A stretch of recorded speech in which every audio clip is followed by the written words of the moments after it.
사진 하나 가져왔는데요. 한번 보여주실 수 있으시겠습니까? 네, 이게 어떤 걸로 보이시나요? 네, 우물물이 솟아나고 있습니다. 네, 제가 예전에 해외 봉사를 참여했었던 이제 서빙 프렌즈라는 NGO 단체가 있습니다. 제가 여기에 간 건 아니지만 여기 탄자니아라는 마을입니다. 지하수 개발을 하고 있는 모습인데요. 네, 저기 아이들이 참 기뻐하고 있는 모습들이 보이시죠? 움직였었나요? 네, 이게 움직여다 멈춘 것 같네요. 네, 탄자니아에서는요 2명 중에 단 1명만이 깨끗한 물을 마실 수 있다고 합니다.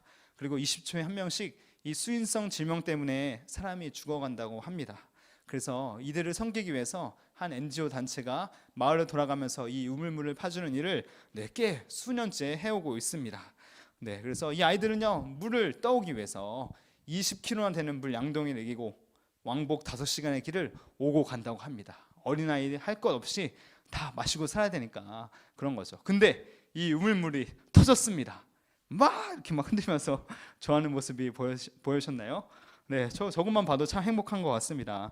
사람이 음식이 없으면 5주까지나 살 수 있다고 합니다. 근데 물이 없으면 단 3일에서 5일밖에 살지 못한다고 하네요. 네, 이런 사람의 몸이 70%가 물로 되어 있기 때문이죠. 잘 아실 거라고 생각합니다. 신체의 어느 한 부분이라도 물이 없으면 제 기능을 하지 못합니다. 네, 물이 있어야 영양소도 나눠지고 노폐물도 배설되고 또 땀도 나고 그런 것이죠. 네, 사람은 물이 없이 살 수 있다? 네, 있으신 분 계시면 혹시 저에게 알려주세요. 제가 아직까지는 보지 못했습니다. 네, 무더운 여름날에 밖에서 축구를 열심히 하거나 또 농사일을 열심히 하시거나 땀을 뻘뻘 흘리고 났을 때 그 직후에 마시는 그 물, 그 포카리 띠띠띠, 파워 뭐뭐뭐, 게토 어머머 이것만큼 상상만 해도 소리가 절로 나온 것 같습니다. 이 물이 얼마나 우리를 시원케 하는지 하나님 참 주셔서 감사한 것 같습니다. 근데 참 이상하게도 아주 굉장히 특이한 도시가 성경에 하나 등장하고 있습니다. 잘 아실 텐데요, 바로 예루살렘이라는 도시죠. 어떻게 된 게 이 예루살렘이라는 도시는 물 공급원이 없습니다. 대부분의 도시들은 엄청나게 큰 강을 끼고 있잖아요. 우리 서울에도 자랑스러운 무슨 강이 있죠? 한강이 있습니다. 한강의 기적. 그 한강이 있고 저기 미국 뉴욕에는 허든슨 강이 있다고 하고요. 유럽에는 라인강인지 다뉴브강인지 무슨 강이 막 흐른다고 합니다. 온갖 4대 문명지가 황하, 이집트 다 강줄기를 따라서 문명이 형성되고 도시와 마을들이 형성됩니다. 왜죠? 물을 길러와야 되니까. 밥해 먹고 빨래하고 씻고 깨끗하게 지낼 것 아닙니까? 근데 어떻게 된 것인지 예루살렘에는 이 큰 강이 없습니다. 끼케야 가끔씩 흐르는 이 옆에 있는 시냇가 같은 게 전부인 것이죠. 철저하게 하나님을 의지해서만 살아갈 수 있는 구조인 것입니다. 하나님께서 복을 주시고 때에 맞게 비를 내려 주셔야만 살아갈 수 있는 도시가 바로 예루살렘이었던 것이죠. 하나님 백성이 어떻게 살아야 되냐? 세상의 도시들과는 너무도 다른 모습인 것을 이 예루살렘의 모습만 보아도 알 수 있는 것 아닙니까? 세상의 백성들, 세상의 도시들은 지리적인 여건의 환경을 받습니다. 물이 얼마나 풍족한가? 그것에 따라서 살아가게 되죠. 하지만 하나님의 백성, 하나님을 의지하는 백성은 오직 하나님의 능력과 공급하심만을 의존하면서 살아가는 그런 믿음의 공동체라는 것입니다. 자, 성도 여러분, 사랑하는 영혼교회 성도님들, 전적으로 이 하나님의 공급하심을 의지하면서 살아가고 계십니까? 아직도 나의 아멘 할렐루야 감사합니다. 저는 때때로 나의 방법, 나의 자랑, 나의 배경, 가진 것 얼마 없는 나의 통장 잔고를 의지하면서 살아갈 때도 많이 있습니다. 근데 하나님께서는 계속해서 우리에게 도전하시죠. 그것에 너의 안정감을 두지 말라. 그것에 나의 백성이 의지하지 말라. 언제나 어느 때라도 하늘에서 비를 내리시는 그 하나님을 의지하러 살아라. 우리에게 도전하고 계신 것입니다. 주님이 우리를 초청하신 삶은 참 다이나믹한 것 같습니다. 때론 너무 거칠기도 하고 이렇게까지 해야 되나? 매번 이렇게 긴장하며 이렇게 스릴 넘치게 드라마처럼 살아야 되나 싶기도 하지만 정말로 하나님께서 공급하신 것을 경험하기 시작한다면 그 은혜가 얼마나 풍성한지, 세상이 경험하지 못하는 그 놀라운 하나님의 공급의 방식을 우리 믿음의 사람들은 날마다 경험할 수 있는 것이죠. 그런 은혜를 이미 충분히 경험하신다고 생각합니다. 저는 이번 미션 트립을 준비하면서 또 이 선교를 준비하면서 우리 청년 청소년들과 이 하나님께서 기적적으로 공급하신 은혜 또한 경험하고 있습니다. 역시 하나님 살아서 역사하신다. 역시 하나님 우리의 메마른 것을 채우시는 좋으신 하나님이시다.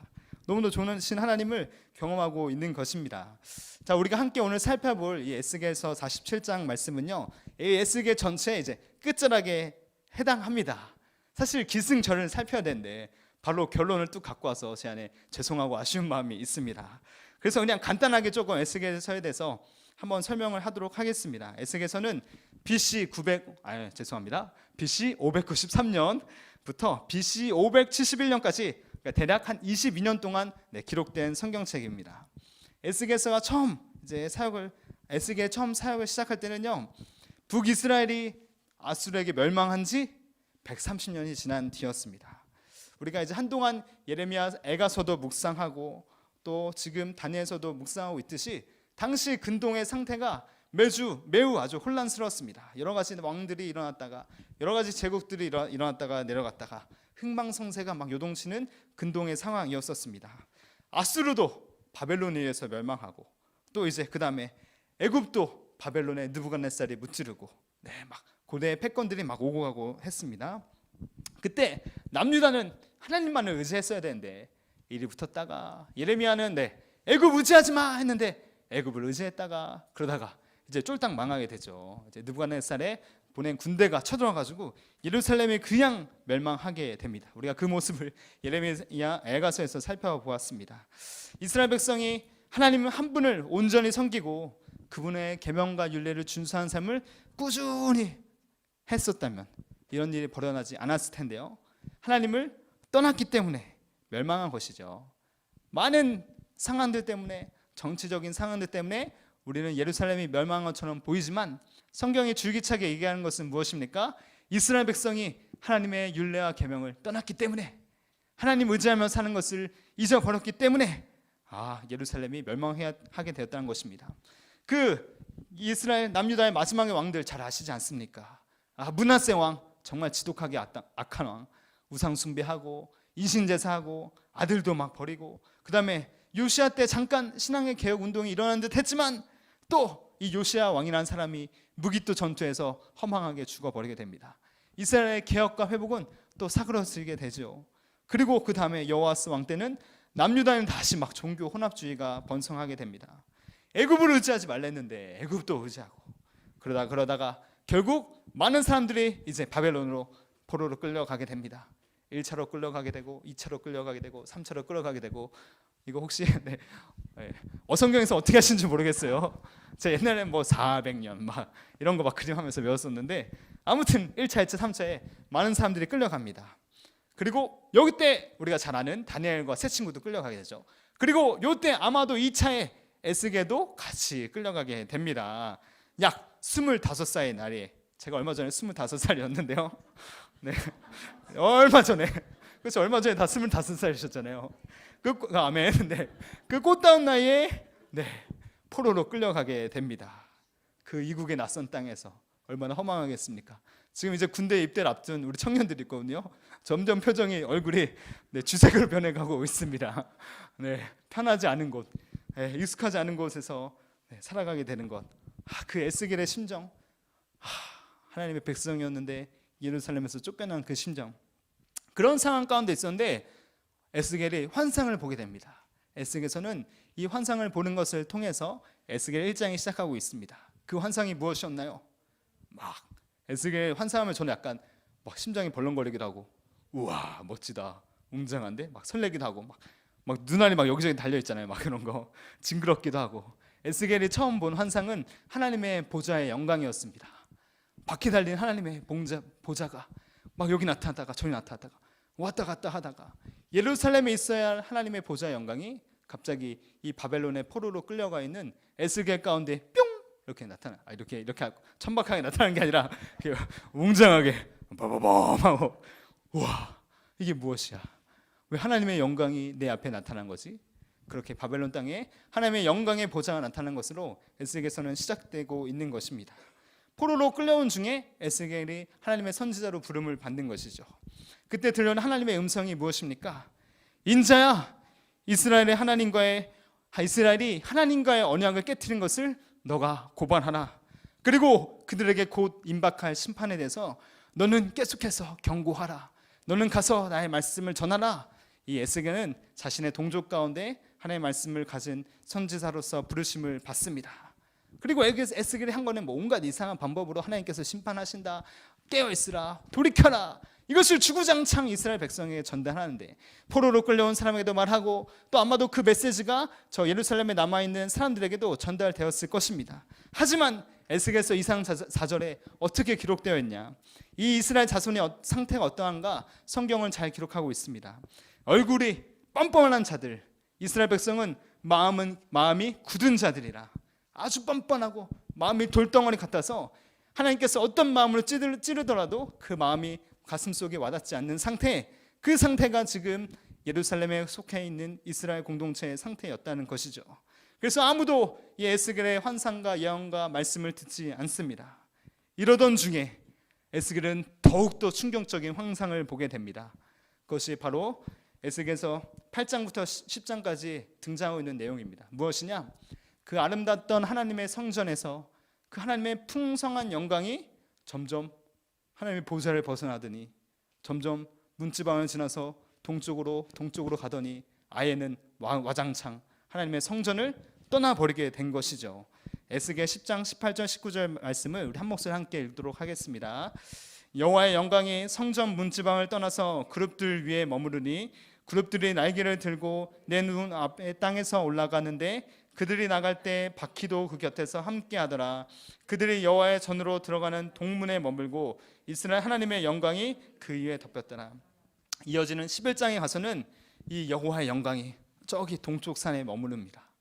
근데 에스겔이 그 환상과 함께 그 하나님의 영광이 후루룩 이게 올라가는 것을 보게 됩니다. 분명히 예루살렘 성전에 있었어야 되는데, 하나님이 지정하신 곳, 솔로몬이 아름답게 세운 곳, 내가 내 이름을 영원히 두겠다 약속하신 곳에 하나님의 영광이 있어야 되는데 그 영광이 아주 성전에서 떠나서 저기 저 동쪽으로 사라져 버린 것이지요. 하나님의 영광이 떠난 성전은 에스겔서 33장에 이르러서는 처참하게 파괴되고 불타 망하게 됩니다. 바벨론에 의해서 처참한 사륙이 예루살렘 가운데 또 하나님의 성전 가운데 일어나게 되는 것입니다.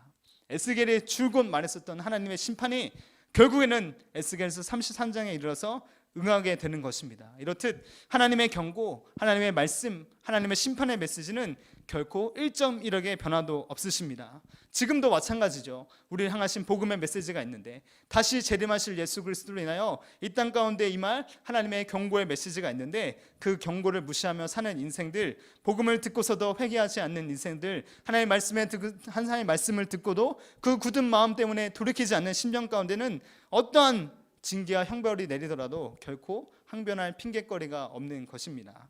이스라엘 죄로 인해서 예루살렘이 무너졌습니다. 그리고 완전히 미래가 이제 사라졌다고 이스라엘 사람들은 생각하게 되지 않았을까요? 그랬을 때 모든 것이 끝이라고 생각했을 때 하나님이 우리를 버리신 것은 아닐까? 혹은 하나님이 진짜 신이 아니었던 건 아닐까? 온갖 혼란들이 난무하는 그때 에스겔은 다시 한 번 더 하나님의 음성을 듣습니다. 다시 한 번 더 하나님의 소망의 메시지를 듣습니다. 많은 선지자들이 그러하였던 것처럼 에스겔 또한 하나님께서 새롭게 일으키실 소망의 메시지를 듣는 것이죠. 그리고 그 소망의 메시지가 에스겔 후반부에 가득히 놀라운 환상들로 부어지게 되는 것을 우리가 보게 됩니다. 하나님께서 당신의 백성을 징계하셔서 하나님께서 때로는 고통 가운데 몰아넣으시지만 아주 당신의 백성을 버리지 아니하신 것입니다.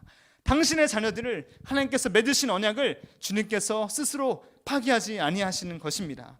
이 포로기의 고통의 시간을 내가 나의 백성을 정결케 하는 시간으로, 너의 굳은 마음을 새롭게 하는 시간으로 사용하시겠다 주님께서 약속하시는 것이죠. 그리하여서 너희가 가슴 속에 품고 살아가던 모든 가증한 것들을 내가 제하여 버리겠다 하나님께서 결정하신 것입니다. 에스겔서 11장 17절에서 20절 말씀을 우리 같이 한 번 더 한 목소리로 읽어보도록 하겠습니다. 너는 또 말하기를 주 여호와의 말씀에 내가 너희를 만민 가운데서 모으며 너희를 흩은 여러 나라 가운데서 모아내고 이스라엘 땅을 너희에게 주리라 하셨다 하라. 그들이 그리로 가서 그 가운데에 모든 미운 물건과 모든 가증한 것을 제거하여 버릴지라. 내가 그들에게 한 마음을 주고 19절에서 20절 말씀입니다.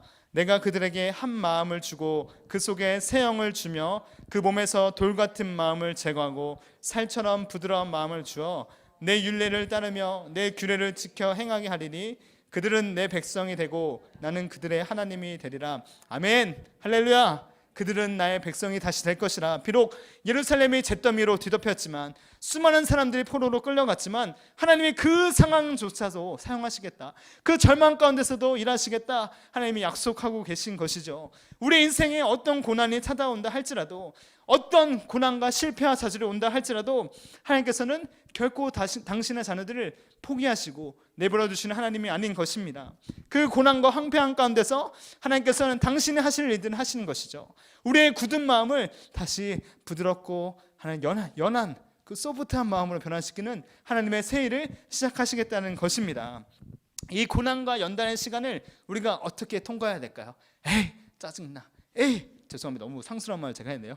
에이 하나님, 에이 없어, 안 믿어, 에이 지금까지 열심히 신앙생활 했는데, 내가 열심히 봉사했는데 다 할 거야, 이럴 게 아니라 오 주님 제가 잘못했습니다, 오 주님 제가 잘못했습니다, 살려주십시오, 긍휼을 구합니다. 이렇게 주님 앞에 우리의 마음을 깨트릴 때 하나님께서 우리의 마음속에 있는 돌 같은 마음을 제거하시고 우리의 마음이 부드럽게 될 수 있도록 성령을 부어주시겠다는 것입니다. 심지어 성경을 모르는 노자도 이런 말을 했습니다. 노자 아시죠?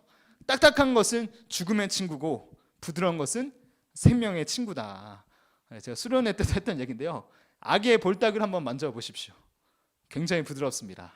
저는 저희 아들 갓 태어나는 지 이제 100 며칠 됐지 까먹었네요. 100 며칠 된 우리 아들의 발바닥 만진 거 되게 좋아합니다. 종아리 만지면 되게 부드럽습니다. 그래서 이렇게 얼굴도 막 비비고 하거든요.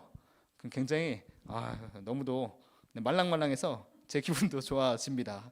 근데 제 이제 발 뒤꿈치를 만지면 제일 좀 많이 딱딱해졌더라고요. 이게 굳은 살인지 뭔지 벗겨내야 되는지, 이렇게 나이 든다는 것이 이런 것이구나. 제가 얼마 아직 젊지만 죄송하지만 이렇게 살아 생명이 요동하는 것과 점점 죽어가는 것은 다르구나 느끼게 됩니다. 죽어가는 주변에 많은 사람들의 표정을 보십시오. 어떻게 되고 있습니까? 점점 딱딱해지지요. 점점 굳어져 갑니다. 왜 이렇게 울상이고 왜 이렇게 슬픔이 가득한지. 주변의 사람들 혹시 생각나는 사람 계십니까? 네, 긍휼을 여기시는 마음을 갖기 바랍니다. 그 사람 말고도 우리 주변에 둘러싼 한국 사회를 보십시오. 온갖 죽음의 문화가 가득하지 않습니까? 우리 자녀들이 매일 맞닥뜨리며 살아가는 인스타그램, 페이스북, 유튜브, 방송 모든 매체, 그들이 얘기하는 것이 무엇입니까? 좋은 것으로 포장하고 있지만, 화려한 것으로 말하고 있지만 결국에는 우리의 죄성의 욕망을 건드리는 것이 아닙니까? 너의 죄를 따라서 살아, 너의 육신이 원하는 대로 살아가. 결국 그 끝에 다다른 것이 무엇입니까? 결국 죽음의 문화라는 것이죠. 결국에는 생명이 없는 것, 결국 딱딱하고 굳어지게 만드는 것. 그래서 우리 다음 세대 표정들이 그렇게 어두운 것은 아닐까. 모르겠습니다. 수능을 앞둔 친구들 죽겠는 표정인 거죠. 입시를 앞둔, 회사 취직을 앞둔 청년들, 자기의 삶의 비관에 빠진 우리 젊은 세대의 모습을 보면 그렇게 얼굴이 딱딱한 것을 보면서 가슴이 참 아파올 수밖에 없습니다. 이런 상황 속에서 우리가 살아가게 되는 것입니다. 예레미야 선지자가 말하고 있는 이스라엘의 두 가지 죄악이 있습니다. 예레미야서 2장 13절에 기록되어 있습니다. 내 백성이 두 가지 악을 행하였나니 곧 그들이 생수의 근원되는 나를 버린 것과 스스로 웅덩이를 판 것인데 그것은 그 물을 가두지 못할 터진 웅덩이들이니라. 아멘. 이스라엘이 범한 가장 근본적인 첫 번째 죄를 예레미야 선지자는 무엇으로 규명하고 있습니까? 하나님 자신을 버린 것. 생수의 근원이 되신 하나님을 떠난 것이 이스라엘의 가장 큰 죄악이라고 예레미야 선지자는 들어 밝히고 있습니다. 어떻습니까? 우리의 삶은 어떻습니까? 우리의 자녀들의 삶은 없었습니까? 죽음의 그늘 가운데 마음이 굳어져 살아가는 사람들, 결국 그분들의 가장 근본적인 원인, 가장 근본적인 죄악은 무엇입니까? 하나님을 떠나기 시작한 것이죠. 하나님과 가까이 있기를 싫어한 것입니다. 하나님의 그 놀라운 임재 가운데 머물기를 포기해 버리는 우리는 환하게 웃었으면 좋겠습니다. 그래서 만날 때 항상 기도하고 주님의 보혈로 내 마음을 덮고, 하나님 저분을 만날 때 내 안에 죄 평강을 부어주십시오. 주님 제 안에 샘솟는 주님의 기쁨을 부어주십시오. 기도하고 딱 만나 어머 안녕하세요 이렇게. 네, 사실 저도 잘 못하는 거라서 저도 한번 말씀을 준비하면서 도전해 봅니다. 제 안에 뭔가 이렇게 막 일이 많거나 제 안에 또 막 이것저것에 막 근심에 쌓이기 시작하면 제 얼굴이 이렇게 점점 검은색이 되더라고요. 그럼 제 아내가 알려줍니다. 좀 왜 이렇게 인상 좀 피라고 제가 이렇게 사인을 막 보내줍니다.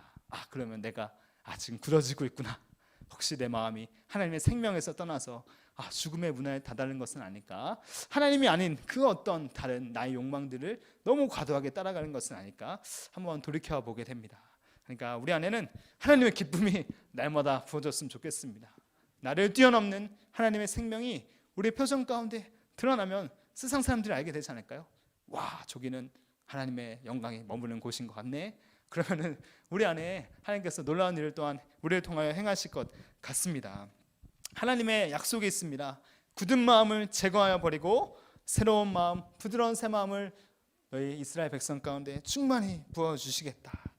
예수 그리스도를 고백하는 자에게 하나님께서 부으시는 놀라운 선물인 것이죠.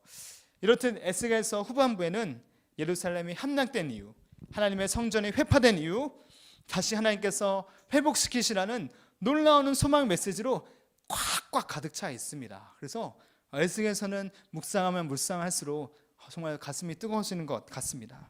에스겔이 보았던 놀라운 환상 중에 하나는 무엇입니까? 바로 마른 뼈 환상이죠. 딱딱하고 굳어지고 죽어졌던 삐걱삐걱 거려던 사막에 굴러다니던 그 뼈다귀들이 하나님의 말씀이 대언되자 갑자기 군대로 일어납니다. 생명을 얻은 갑자기 막 용솟음치는 하나님의 군대로 되살아납니다. 너무도 강력한 비전이 아닙니까? 에스겔이 포로로 잡힌 중에 이 비전을 하나님께 받았을 때 얼마나 가슴이 뜨거웠겠습니까? 비록 바벨론의 이 통치 아래에 있지만, 비록 내가 종의 신분을 살아가지만 하나님의 비전을 받은 순간 전혀 다른 세상을 살아가게 되는 것이죠. 전혀 다른 신앙의 고백을 가지고 믿음을 가지고 살아가게 되는 것이죠.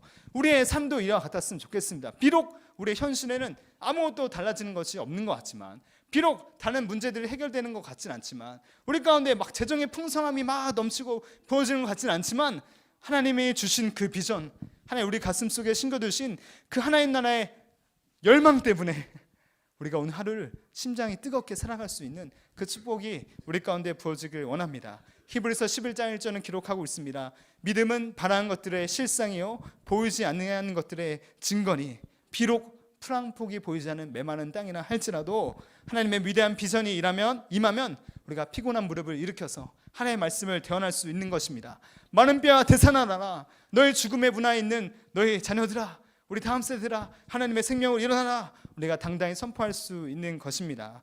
이 비전이 우리 교회 안에 충만히 넘쳤으면 좋겠습니다. 그것이 우리 안에 차고 넘쳐서 우리 가정을 축복하고 이 학교를 축복하고 이 지역을 축복할 뿐만 아니라 더 나아가 열방을 축복하는 우리 영혼 오는 교회가 되었으면 좋겠습니다.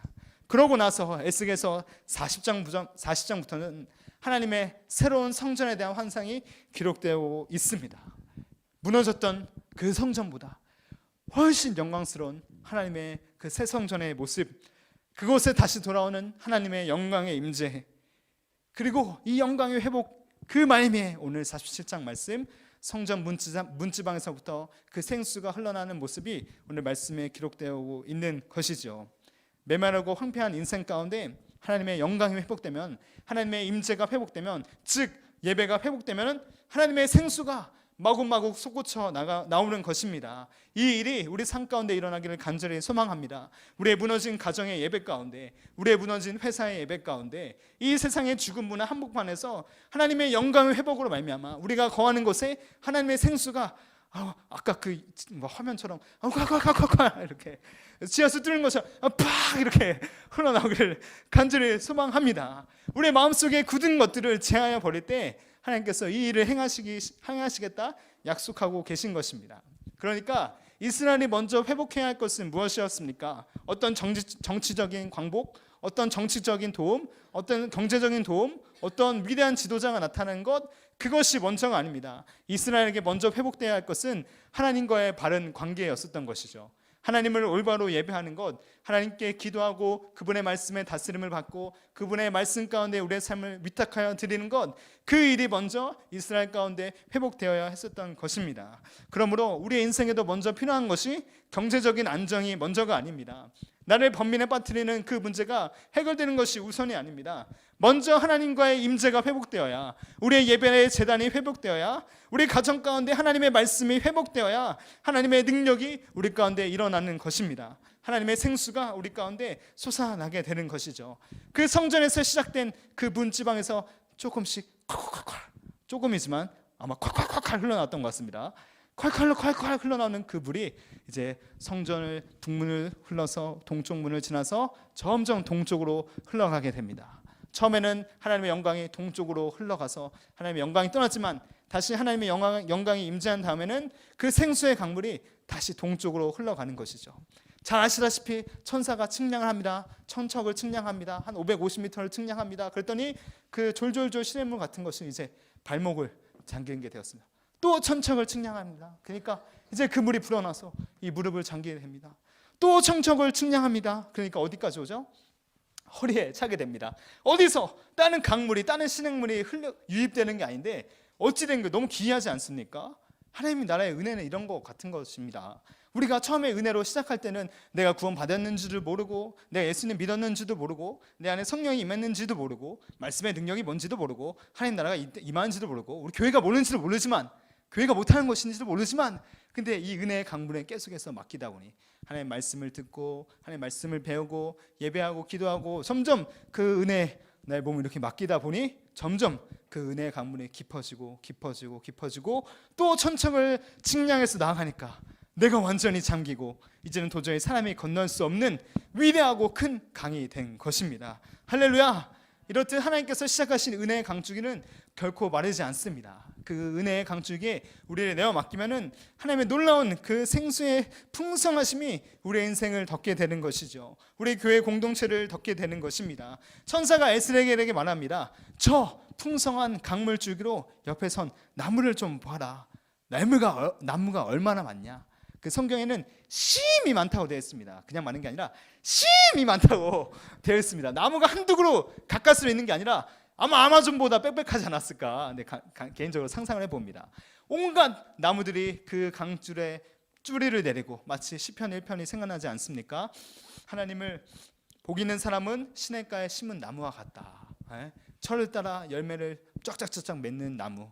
그게 우리 구원받은 성도들이죠. 그 나무가 한두 그루 있는 게 아닙니다. 그 은혜의 강물에 우리의 삶을 맡기면 나를 통해서 그 나무가 한 그루, 두 그루, 세 그루 계속해서 그 강줄기를 따라서 풍성하게 자리 잡게 되는 것이죠. 하나님의 구원의 능력이 우리에게만 임하는 것이 아니라 온 세계의 많은 사람들을, 우리가 상상치도 못한 많은 이들을 그 구원 가운데 초청할 수 있게 되는 것입니다. 얼마나 이 하나님의 은혜가 풍성한지, 우리의 상상을 초월하는 일인지, 얼마나 놀라운 구원의 경륜인지 성경은 계속해서 우리에게 도전하고 있습니다. 이 성전에서 흘러나온 강줄기는 이제 아라바 해까지 흘러가게 됩니다. 우리 에스겔 47장 8절 9절 말씀을 우리 같이 한 목소리로 읽도록 하겠습니다.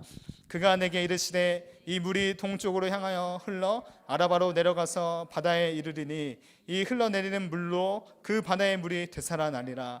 이 강물이 이르는 곳마다 번성하는 모든 생물이 살고 또 고기가 심이 많으리니 이 물이 흘러 들어가므로 바닷물이 되살아나겠고 이 강이 이르는 각처에 모든 것이 살 것이며, 아멘, 모든 것이 살 것이다.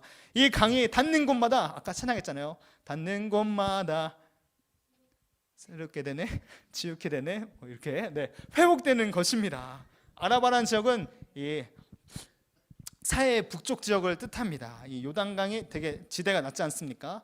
바다보다 땅이 꺼져가지고 그 낮은 저지대를 뜻하는 것입니다. 성전에서 흘러나온 그 강물이 흘러서 이제 사해바다까지 흘러가게 되는 것이죠. 사해바다 가보셨습니까? 저는 안 가봤습니다. 저도 아직 안 가봤습니다. 어찌 한번 같이 가보면 좋겠네요. 소금 농도가 너무 진해가지고 그 물 마시면 큰일 난다고 합니다. 어떤 생물도 물고기도 살 수 없는 죽은 바다라 하는 뜻에서 사해라고 부르지요. 근데 하나님의 성전에서 흘러나오는 생수의 강이 흘러가자 그 바다가 어떻게 됩니까? 생명이 다시 요동하는 바다. 와, 마치 천지를 창조하신 하나님의 그 능력이 태초에 바다를 꽉 채운 것처럼 그 죽은 사해 바다를 다시 물고기로 막 채우는 것입니다. 그곳에 물고기만 있는 게 아니라 어부들도 있다고 합니다. 맛있는 고기를 잡아서 구워 먹을 수 있게 되는 것이죠. 너는 사람을 낚는 어부가 되라, 우리 베드로를 부르지 않았습니까? 이렇듯 그 은혜의 강물이 닿는 곳마다 하나님의 영혼을 구원하는 생명이 살아나게 되는 일들이 일어나게 되는 것이죠. 그러니까 하나님의 인재로부터 솟아나는 그 물은 우리 개인만을 살리는 것이 결코 아닙니다. 예수님께서 명절 끝날, 곧 초막절 끝날 이렇게 서서 외치셨습니다. 요한복음 7장 37절 말씀입니다. 누구든지 목마르거든 내게로 와서 마시라. 초막절이 어떤 날이죠? 광야에서 출애굽했던 것을 기억하는 날이죠. 광야에서 일주일 동안 텐트 치고 살면서 초막에서 지내면서 다시 만남 없던 시절, 물도 귀한 시절을 기억하는 것이죠. 그렇게 물이 귀한데 예수님께서 나타나서 외치시는 것이죠. 내게로 와서 마셔라. 나를 믿는 자는 성경에 이른 것 같이 배에서 무엇이 솟아난다? 생수의 강이 내게서 흐르네. 네, 이 생수의 강물이 좀 신기하지 않습니까? 저는 재밌다고 생각합니다. 이거 이미지 그대로 상상해 본 거죠. 제 배에서 물줄기가 갑자기 푹 이렇게 나온 거죠. 그래서 성도님들 배에서 물줄기가 푹 지나서 저희 메말라서 죽어가는 우리 한 지체의 그 죽어가는 얼굴을 쫙 갈증을 해결하고 그 지체도 살게 하고 사해바다처럼 죽어가던 인생을 또 나의 생수에 주님께서 보여주신 물줄기로 팍 젖혀가지고 와, 우리 같이 삽시다. 같이 이 생명을 누립시다. 같이 저 풍성한 나무 열매의 과실을 맺읍시다. 이렇게 우리가 또한 축복의 통로로 설 수 있게 되는 것입니다. 우리가 믿음으로 예수 그리스도의 이름을 부르실 때 예수 그리스도께서 그 한없는 성령의 은혜를 부어주시겠다, 우리의 인생 가운데 차고 넘치도록 부어주시겠다 약속하고 계신 것입니다. 이 강추기가 우리 12절까지 가서는 마치 요한계시록 22장의 모습과 닮은 예언의 말씀이 나타나게 됩니다. 강 좌우가에는 각종 먹을 과실나무가 자라서 그 잎이 시들지 아니하며 열매가 끊이지 아니하고 달마다 새 열매를 맺으리니 그 물이 성수를 통하여 나옴이라. 그 열매는 먹을 만하고 그 잎사귀는 약재로가 되리라. 요한계시록 22장에서 이 잎사귀는 만국을 치료하는 잎사귀가 된다고 예언하고 있습니다. 이렇게 하나님의 임재로부터 시작된 강물줄기, 작은 시냇물이었지만 점점 불어나는 그 은혜의 강줄기, 우리 인생도 마찬가지 아니겠습니까? 어느 순간 예수님 믿게 되고 점점 그 은혜를 조금씩 맛보아 알게 되는데 점점 그 강물이 불어나는 거죠. 성도님들의 강물의 사이즈는 어느 정도에 와 계십니까? 저는 한 5m 정도 되는 것 같습니다. 너무 교만했나요? 여기 계신 분들은 한 100m 정도 되실 거라고 생각합니다.